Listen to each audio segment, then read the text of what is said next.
Brittney Griner is arguably the best female basketball player of all time.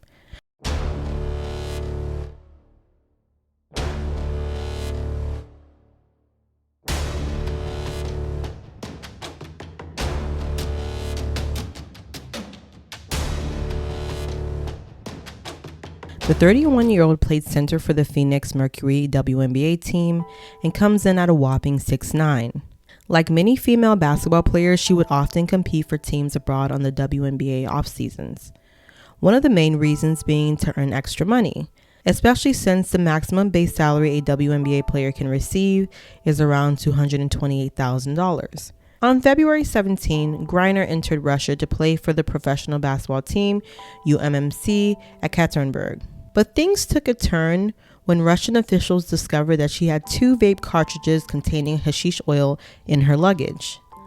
This led to her getting sentenced to 9 years in prison. Griner is also required to pay 1 million rubles, which is about 16,400 American dollars. Before Griner's conviction, she gave a heartfelt apology to the court, but it didn't seem to help any. She said, "I never meant to hurt anybody. I never meant to put in jeopardy the Russian population. I never meant to break any laws here. I made an honest mistake, and I hope that in your ruling that it doesn't end my life here. I know everybody keeps talking about political pawn and politics, but I hope that this is far from this courtroom. I want to say again that I have no intent on breaking any Russian laws. I had no intent. I did not conspire or plan to commit this crime." This 9-year verdict was given 6 months after Griner was arrested. During the trial, Griner was represented by Maria Blagovolina and Alexander Boykov. During closing arguments, Blagovolina argued that Griner never used marijuana in Russia and that she never had the intention of doing so. Boykov also argued that Griner was given court documents to sign upon her detainment without her understanding of what the documents said, and that the Russian Constitution guarantees everyone the right to use their native language and the free choice of the language of communication. He also said that she didn't have a lawyer present and her detainment was not handled properly. According to Russian law, she should have been read her rights within 3 hours of detainment and should have had access to a lawyer. Griner was also tested for drugs after her detainment and was actually clean. After the sentencing, both of Griner's lawyers expressed their disappointment of the verdict. Boykov, outside of the court, even explained that the average time for this type of crime is 5 years and that most people who are convicted of this crime receive parole. This conviction leading some people to believe that Griner is being used as a political pawn in Russia's war against Ukraine. The U.S. State Department officials, as well as Joe Biden's administration, are even considering a prison swap with Russia to bring Brittney back home. Being considered is convicted Russian arms dealer Viktor Bout, who is serving a 25-year U.S. prison sentence. But an agreement has yet to be made.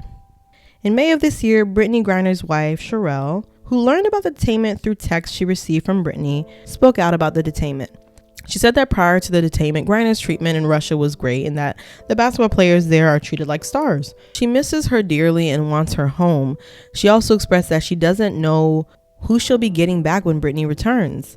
She is making great efforts to get her wife back home, and hopefully that will happen sooner than expected. I think this can teach us all a great lesson about how we all need to be very cautious when we're entering other countries and have to make sure we're following the rules of that country. And even though this was a mistake, sometimes mistakes can cost you big time. And in Brittney's case, it cost her 9 years. And 9 years is a long time away from her wife, a long time away from her children, which is really, really sad. We all have to make sure that when we go to these countries, we're reading up on the laws. In America, we have a lot of leniency with a lot of things, but when you go to other countries, it's not the same thing. There are many countries that have a lot of rules that we have to follow, rules that wouldn't even be considered to be breaking the law here.